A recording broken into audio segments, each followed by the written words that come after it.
पंजाब में जब हजारों नौजवानों को, बेगुनाहों को यूएपी लगा के, ऐसे ऐसे कानून लगा के, जब उनको एक पूरी जवानी, अब यहाँ पे वो बिट्टू नहीं है कांग्रेस के एमपी साहब, उनके जो दादाजी थे, पूरा बेअंत सिंह ने एक पूरी पीढ़ी सिखों की खत्म कर दी। ऐसे ही पुलिस एनकाउंटर्स करके, फेक एनकाउंटर्स, आज तक हजारों लाखों नौजवान लापता, पता ही नहीं लगा कहाँ गए फेक एनकाउंटर्स में, क्योंकि पुलिस के पास अनबिल्टेड पास थे।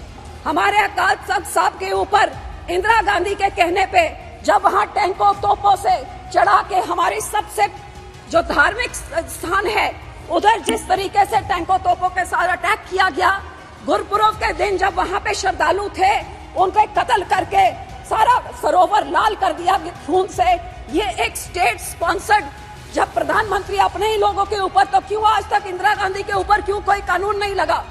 उसके बाद जब हमारे दिल्ली में 84 का जेनोसाइड हुआ सर, तो कितने हमारे सिखों लोग के कत्लेआम शरेआम हुआ, सारा देश जानता है ये कांग्रेस की देन। आपको हैरानी होगी, एक एफआईआर, सिर्फ एक एफआईआर दर्ज हुआ, तो क्यों आज 40 साल होने के बाद आज भी हमें तो कोई जस्टिस नहीं मिला? आपके इस नए कानून में सिखों के साथ कहाँ इंसाफ है? कौन सा वो पॉइंट है, मुझे बताएं जरा गृह मंत्री जी, वो कौन सा है जहां 40 साल बाद हमें इंसाफ मिले? और सर यही मैं कहना चाहती हूँ कि हमारे सिखों के जब धार्मिक स्थानों पे अटैक हुआ, हमारे कत्लेआम हुए, कोई वहां पे किसी को सजा नहीं मिली, कोई एफआईआर नहीं लगाई गई, कोई हमारे बहनों के साथ जो रेप हुआ, कोई हमारी सुनवाई जब कहीं नहीं हुई। सिख होने के नाते सब मैं इत्थे दसना चाहांगी कि साडे पंजाब ते पंजाबियां दे उत्ते जिन्हां यह पुलिस एट्रोसिटीज नूं असीं सहा हैगा, साडा इतिहास गवाह हैगा सर। ये ओ कौम हैगी सर जेड़ा मैनू आज दसन की लोड़ नहीं, लेकिन शायद सारा हिंदुस्तान जानता है, ते लेकिन जेड़े नहीं जानते ने उन्होंने जरूर मैं दसना चाहांगी कि सब तो पहले वो साडे 9वें गुरु सिगे, गुरु तेग बहादुर साहब, जिन्हों ने तिलक ने जंजोई ते रक्षा वास्ते अपना सीस कलम कर दिता, अपनी शहादत दी एक दूजे धर्म नूं जिंदा रखने वास्ते। ये साडा धर्म सिखांदा है। आज भी साडे गुरुद्वारियां च सरबत दे भले दी अरदास होती है।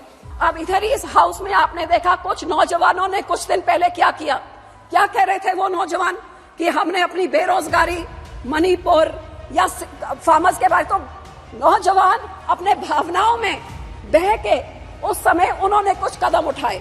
25-25 साल के नौजवान थे।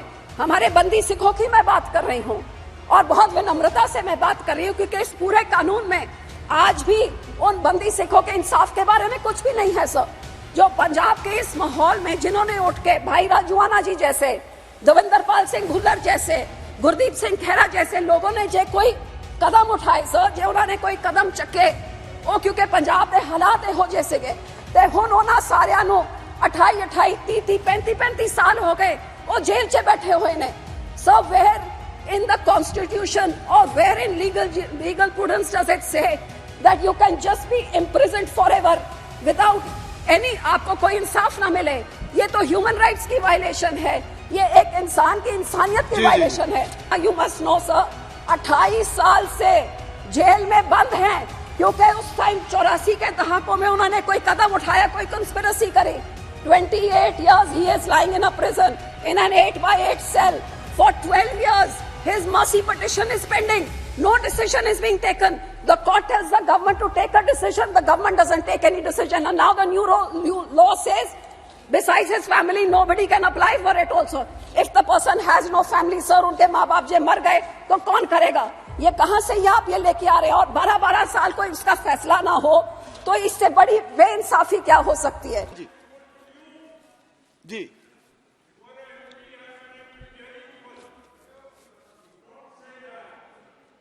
शुक्रिया सर। सब माइनॉरिटी कम्युनिटी से हैं, इनको भी थोड़ा बोलने का मौका दे दें। शुक्रिया sir. Sir, as we debate a total overhaul of the criminal system after many years, and the government is bringing in something which is going to send out a message to the entire world, not only to the people in this country, but to the entire world. कि आज जब भारत एक विश्व गुरु बनने के रास्ते पे चलना चाह रहा है, तो ये विश्व गुरु अपने लोगों के उनके इस सिस्टम को जब ओवरहॉल करता है, तो ये आगे का पीछे से सीख के आगे का क्या दिशा देता है. We are looking into the future where we are waiting to compete with the developed countries. And we cannot come up with draconian laws. We can either become an authoritarian state like China, or we can go where human lives, human values, our rights as enshrined in the Constitution for everybody, from a minority to an SC to the last person in the queue, are all given equal importance and equal regard. Before me, my colleague Owaisi Saab said a lot of things, and I am in agreement with many of those things, because the fact of the matter is that history has shown that whenever there are atrocities, it is the minority which has suffered the maximum. And I come from a state where we have been at the receiving end of this forever. Sir, today the most important thing for any human being is his freedom as enshrined in the Constitution, my civil rights, my right as a human being to express what I believe, to be able to say what I want, and not live in fear of a police state misusing their powers to hound me because I have certain beliefs and I have the right to express them. Unfortunately today, sir, this law is going to give unbridled powers to the police and make it into an authoritarian state rather than a democratic country that we all want to live in, as enshrined in Baba Saheb Ambedkar's his constitution. Sir, in this bill, I would just like to make a few small points. That what is absolutely clear is that the police is getting the kind of powers which I don't think any police force should ever have, because it is clear that everybody in all these posts who are appointed by political people. And obviously their allegiances are towards political people. I don't need to tell what the Supreme Court says about certain caged parrots. But here we are talking about police at the level of state also, starting from the Thanedar to the SSP, to the IG, to the DGP. All are political appointees. And because of that, there is political pressure in their actions. And everybody sitting in this August House, every political party has borne the brunt of that. And nobody should understand it better than us and better than our Honorable Home Minister. Which is why I feel that these powers which are being given without any checks and balances to do as they want. The police has been given, there is a UAPA law, but today the police has been given exactly the same powers. And there are no checks and balances whatsoever, sir. So these arbitrary powers which are against liberty, democracy, dissent, opposition, and I think here is a living example that such an important bill is being discussed, which should be in a fair and transparent manner with everybody allowed to air their views. And here there is only the ruling party and a handful of us opposition people who are being allowed to say what we want. This is not the way for such an important bill to be passed, sir. Sir, these bills have many discrepancies. I don't know whether I should repeat what Owaisi Saab has already said. For example, the police custody up to 60 days, how the police is allowed to decide what they want to do and how they want to do it. I don't want to get into all of those, sir. My point is more on the human rights angle of it, because as a Sikh, sir, एक सिख होने के नाते sir मैं इत्थे दसना चाहांगी कि साडे पंजाब ते पंजाबियां दे उत्ते जिन्हां ਇਹ पुलिस अट्रोसिटीज़ ਨੂੰ ਅਸੀਂ ਸਹਾ ਹੈਗਾ, ਸਾਡਾ ਇਤਿਹਾਸ ਗਵਾਹ ਹੈਗਾ ਸਰ। ਇਹ ਉਹ ਕੌਮ ਹੈਗੀ ਸਰ ਜਿਹੜਾ ਮੈਨੂੰ ਅੱਜ ਦੱਸਣ ਦੀ ਲੋੜ ਨਹੀਂ, ਲੇਕਿਨ ਸ਼ਾਇਦ ਸਾਰਾ ਹਿੰਦੁਸਤਾਨ ਜਾਣਦਾ ਹੈ, ਤੇ ਲੇਕਿਨ ਜਿਹੜੇ ਨਹੀਂ ਜਾਣਦੇ ਨੇ ਉਹਨਾਂ ਨੂੰ ਜ਼ਰੂਰ ਮੈਂ ਦੱਸਣਾ ਚਾਹਾਂਗੀ ਕਿ ਸਭ ਤੋਂ ਪਹਿਲੇ ਉਹ ਸਾਡੇ 9ਵੇਂ ਗੁਰੂ ਸੀਗੇ, ਗੁਰੂ ਤੇਗ ਬਹਾਦਰ ਸਾਹਿਬ, ਜਿਨ੍ਹਾਂ ਨੇ तिलक ने जंजोई ते रक्षा वास्ते अपना सीस कलम कर दिता, अपनी शहादत दी एक दूजे धर्म नूं जिंदा रखने वास्ते। ਇਹ ਸਾਡਾ ਧਰਮ ਸਿਖਾਉਂਦਾ ਹੈ। ਅੱਜ ਵੀ ਸਾਡੇ ਗੁਰਦੁਆਰਿਆਂ 'ਚ ਸਰਬੱਤ ਦੇ ਭਲੇ ਦੀ ਅਰਦਾਸ ਹੁੰਦੀ ਹੈ। ਸੋ ਉਹਦੇ ਬਾਅਦ ਜੇ ਦੇਸ਼ ਦੀ ਗੱਲ ਕਰੀਏ, whether it is pre-independence, post-independence and till date, the Sikh community has made the largest sacrifices for this nation and are the most patriotic community. And I would like to highlight a few of these things, sir. Independence तो पहला 1.5% साड़ी आबादी सी सिखा दी, 1.5%, 1.5%. And sir, सब तो ज्यादा sufferings at the hands of majority is this small community. I would like to tell this August House, 77% in the freedom struggle, 77% of all those sent to the gallows, out of which 81% of those, 77% out of the total people sent to gallows, 81% were Sikhs, sir. During Quit India movement, when many indiscriminate arrests were made, 70% of those were Punjabis who were arrested. Out of the 2,000 people who joined the Indian National Army when army was formed, 60% was Sikhs. Out of the 121 patriots hanged during the freedom struggle, 93 were Sikhs. Out of the 2,600 awarded life imprisonment during the freedom struggle, 2,147 were Sikhs, sir. Out of the 1,300 martyred in Jallianwala Bagh, 799 were Sikhs, sir. Sir, जब देश आजाद नहीं हुआ था, उस time ये सिखों ने 1925 में 1920 में अपने गुरुद्वारा ब्रिटिश के पिट्ठुओं से आजाद हमने करवा लिए थे अपने गुरुद्वारा को, जब देश नहीं आजाद हुआ था sir. After that, all leaders of every party, be it Pandit Nehru, who said, I salute the Akalis who have started the struggle for freedom and are fighting for it. Sir, this was in 1920 when Jawaharlal Nehru, then who became Prime Minister, later said this. आपके पंडित मदन मोहन मालवीय जी ने कहा, गुरु का बाग मोर्चा has given birth to the freedom movement which must lead us to Swaraj. ये freedom movement हमारे अकाली दल ने शुरू करी थी. Lala Lajpat Rai ji said, freedom is our birthright. The Akalis are the legitimate sons of Mother India who are fighting for her. ये Lala Lajpat Rai ji के words से गए. Sir, in every sphere, I can say that considering we were hardly 1.5% of the population, ये भी मैं कह सकती हूँ, जी आज पंजाब हिंदुस्तान में है, इसमें भी हमारे मास्टर तारा सिंह जी की इंटरवेंशन, जब when he went to the Muslim League flag atop the Punjab Assembly at Lahore and pulled it down, which saved half of Punjab for India. Otherwise, entire Punjab would have gone to Pakistan, left to Mr. Nehru. And the Yamuna River would have been the dividing line between India and Pakistan. So, sir, ये लड़ाई पंजाबियों ने लड़ी. उसके बाद हमारे बॉर्डरों में देश का बंटवारा हुआ. हजारों लाखों सिख और हिंदू भाईचारों का अपने वहां से उजड़ के सब इधर आए. And लेकिन सर ये सब होने के बाद what did we receive post independence? All kinds of atrocities by the state. हमारे पंजाब का बंटवारा हुआ, लड़ाई हमने लड़ी, देश को आजाद करने के लिए कितने बड़े सैक्रिफाइसेस दिए, और जब देश आजाद हो गया तो पंजाब के टुकड़े टुकड़े करके अलग अलग राज्य बनाए गए. हमारे को राजधानी नहीं दी गई, हमारा पानी खो के दूसरे राज्यों को दे दिया गया अगेंस्ट रिपेरियन प्रिंसिपल्स. हर तरीके से पंजाबी स्पीकिंग गांव को दूसरे. सर प्लीज, अब तो कोई ऑपोजिशन नहीं है, अब तो आज टाइम दे दीजिए. दिल पर बोले आप, इतना तक मैं आ रही हूँ उस पर सर, मैं एट्रोसिटीज की बात कर रही हूँ कि कानून कितना जरूरी होता है. उसके बाद सर एक स्टेट स्पॉन्सर्ड जेनोसाइड का क्या कैसे हुआ, वो हमारे अकाल तख्त साहब के ऊपर इंदिरा गांधी के कहने पे जब वहां टैंकों तोपों से चढ़ा के हमारी सबसे जो धार्मिक स्थान है उधर जिस तरीके से टैंकों तोपों के साथ अटैक किया गया, गुरपुरब के दिन जब वहां पे श्रद्धालु थे उनके कत्ल करके सारा सरोवर लाल कर दिया खून से. ये एक स्टेट स्पॉन्सर्ड, जब प्रधानमंत्री अपने ही लोगों के ऊपर, तो क्यों आज तक इंदिरा गांधी के ऊपर क्यों कोई कानून नहीं लगा?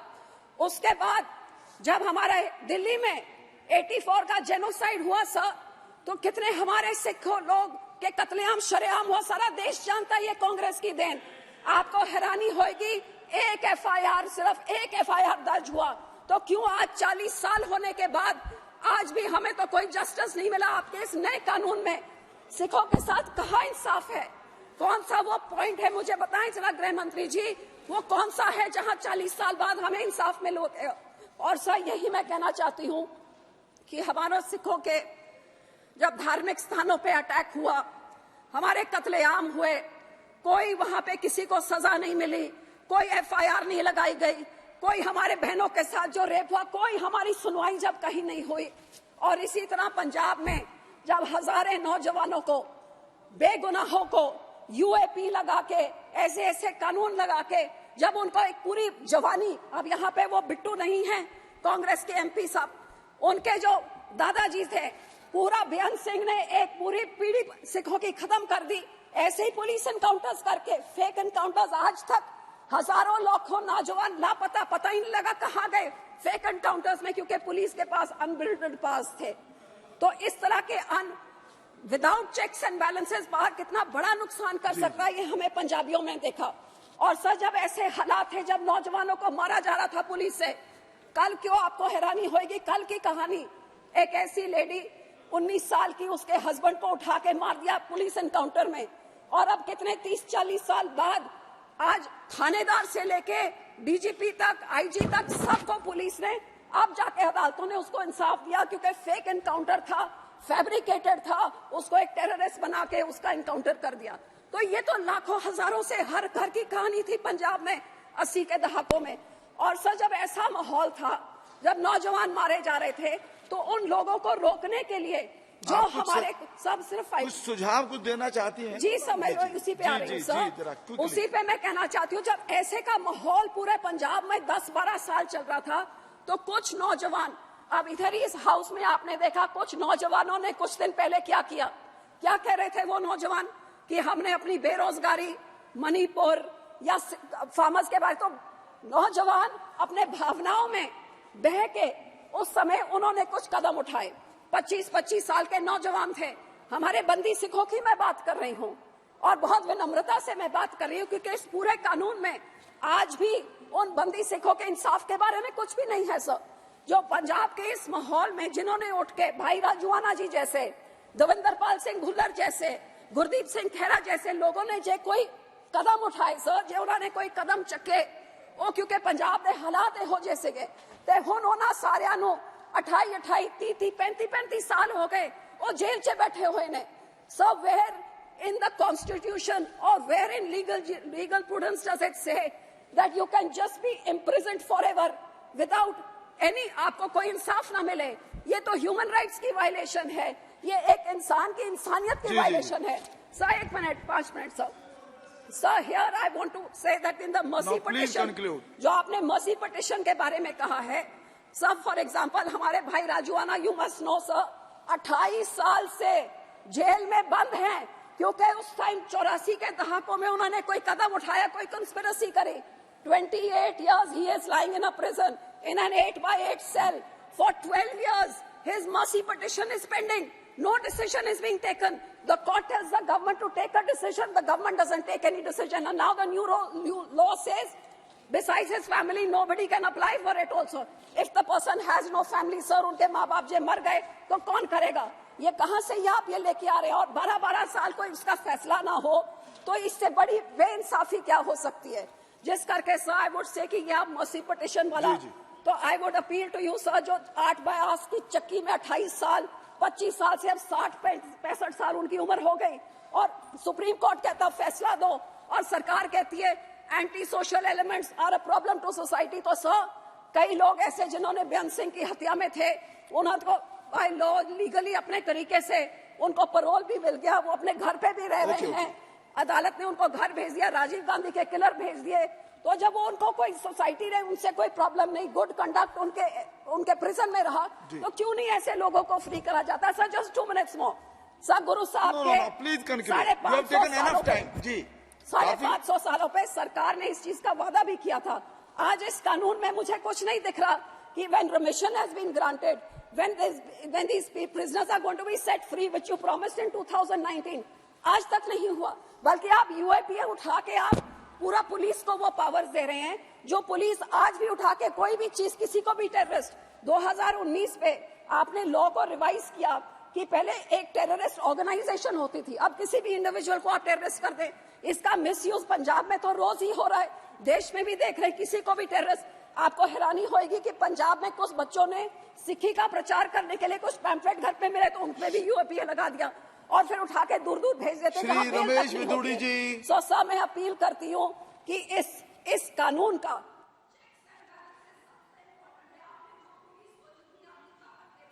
ये पुलिस का मिसयूज का हम इस चीज का गवाह है, और ये चेक्स एंड बैलेंसेस नहीं हुए, तो यही कुत्ता कल आपको। विदुड़ी जी विदुड़ी जी नहीं why are you every time you are आपका why are you बहुत-बहुत standing धन्यवाद। like this? Please sit down. I have told एक you that बहुत your he chance will come. You please sit down. गुलामी की You निशानी please को sit down. जी